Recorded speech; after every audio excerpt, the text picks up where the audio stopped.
All right, kids. I haven't seen you for a while or talked with you for a while, so I wanted to see where you were in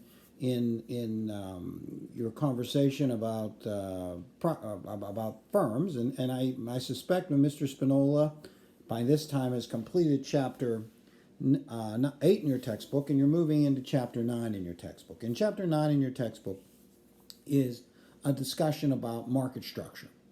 Now, the reason that we talk about market structure is because we're trying to get to profit maximization, right? So remember, the whole idea of what you're talking about now in economics is the behavior of the firm. And our assumption is that the firms behave the way they do because they're profit maximizers. So, one of the things that influences the decisions of firms on their road to maximizing profits is the structure in the market of the market in which they function.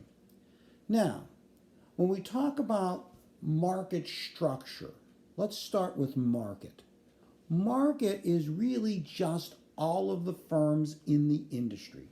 So you have an auto industry or an auto market, right? So in the auto industry, you have firms, right? You have General Motors and Ford and Chrysler and Toyota and Subaru and all of these auto manufacturing firms. So if we add all the firms in the industry together, collectively, all those firms represent the market for automobiles, right? So now that market has a particular structure, and the firms in that industry are trying to maximize profits are greatly influenced by the structure of that market. Now, when we talk about market structure, there are four elements to market structure. Four things that characterize a market. One, the first, is the number of firms in the market or industry. Market and industry we could use synonymously, right? So the number of firms in the industry or the market is one of the characteristics of the market. And you could have a large number of firms or one firm, right? And obviously, the behavior of the firms in the industry is going to differ depending upon how many firms there are in the industry. If there are a large number of firms, firms are going to behave in a certain way. And if there are only a few firms, they may behave differently, right? So that's one element. Another element is the nature of the product that the firms produce, right? So sometimes firms produce very different products, but they're still producing the same thing. Like automobiles are somewhat different, right? But they're all the same thing. And pizza's a little bit different, but it's all pizza, right? Automobiles are all cars. Sometimes they're really similar to each other. Sometimes they're kind of different, but they're the same thing. So the nature of the product, the number of firms in the industry, right? And then another factor, a fourth factor, is the influence that the firm has over price. In some cases, the firm has very limited influence over price. Sorry, I don't want to look at this sideways. Okay, how's that? Right? The firm has very limited influence over price. They're a price taker. Sometimes they have total influence over price. They're a price maker, right? So the influence that they have over price is a fourth factor. And then, or a third factor. The fourth factor is the ease of entrance and exit into the industry, which is really important. How hard is it to get into that industry? Well, if we take automobiles, it's really hard. I mean, there's nothing really stopping you from starting an auto manufacturing business. There's no law stopping you. But certainly it would be difficult to wake up in the morning and say, oh, geez, I like to manufacture cars, right? I mean, that's different. Now, if you want to make pizzas, it might be a little bit easier, right? So those are the four factors, right? Those are the four characteristics of any market. And then we say that those characteristics are going to define four specific types of markets: a perfectly competitive market, a monopolistically competitive market, an oligopoly, and a monopoly, right? So those are the four general market structures, and all firms and all industries somehow or another fall into those categories. Now, it's not clean, not every monopolistically competitive industry is the same, and not every oligopoly is the same, and not every perfectly competitive industry is exactly the same. But really, they all firms are in an industry, and all industries fall into one of those four categories. Now, for perfect competition and monopoly, they are diametrically different, right? And they represent differences on what might be considered a continuum, right? And at one end of the continuum of a purely or a perfectly competitive market. At the other end of the continuum, you have a monopoly, right? Now, in between, you have monopolistic competition and oligopoly. I think there's an illustration of this in your textbook, right? So let's talk about perfect competition. What's true of a perfectly competitive market? Well, let's go back to the four factors. Factor one, in a perfectly competitive market, there are a large number of firms, right? A significant number of firms, so many firms that no one firm has any influence over the market at all, right? No firm can influence the market. Secondly, they're all producing exactly the same thing. Not similar, exactly the same thing. We said homogeneous products. Homogeneous products. Every firm, and the definition of exactly is, if I'm buying that product, I'm consuming that product, I can't distinguish between one product and the other. Like corn, right? So if you're selling corn in the open market, you have a big pile of corn there. Can you tell the difference? No. Oil, right? You can't tell the difference, right? The consumer, so it's exactly the same thing.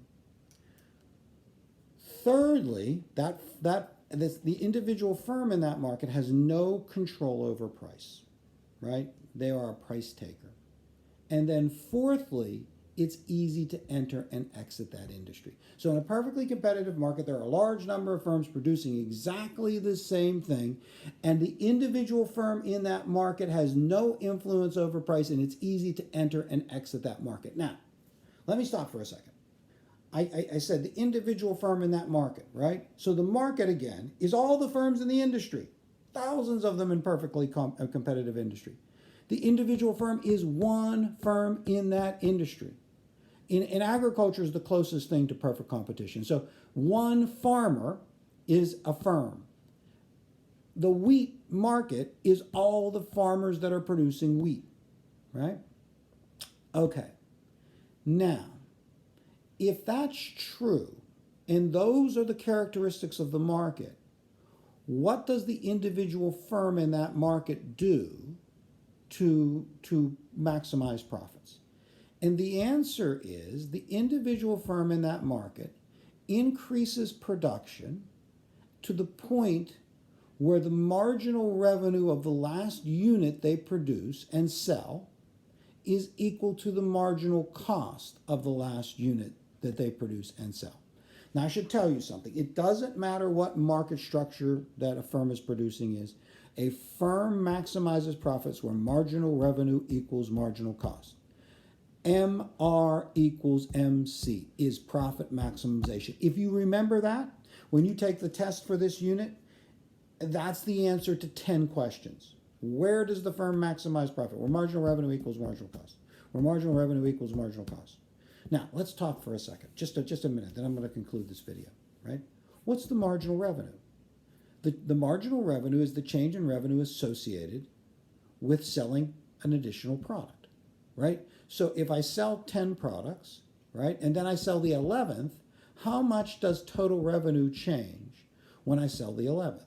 So marginal revenue is equal to delta TR over delta Q, right?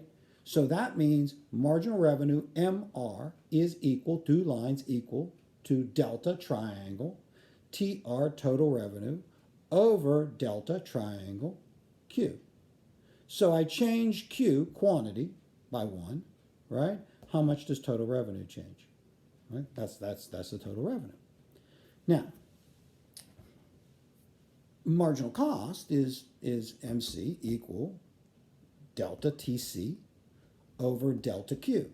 Change in total cost over change in quantity. Now, you talked about marginal cost in the last unit. Now, let me tell you something about marginal revenue in perfect competition. Marginal revenue in perfect competition is equal to the price of the product. Because here's the big thing. In a perfectly competitive market, The individual firm is such an infinitesimal part of that market. They're so small. They have no control over the price of that market. So they are a price taker. They take the market price. So whatever the price of corn is, all the farmers sell their corn at exactly the same price. They're a price taker, right? However, because they're so small, right, we argue they face a perfectly elastic demand for their product. Oh, instructor, excuse me. What's a perfectly elastic demand? A perfectly elastic demand means they can sell as much of that product as they want to at the market price. That's true. And so if I was illustrating that, I would put on the vertical axis price, and you could even put slash marginal revenue. On the horizontal axis, I would put quantity. And then I would draw a horizontal line and call that P1 price. That's the price in the market. And it would be horizontal, exactly. Meaning that that firm can produce or can sell as much of that product as they want. It's a hard concept to understand. Mr. Spinola will explain this further to you. So I'm going to stop at that point and I'll come back and maybe talk a little bit more about this.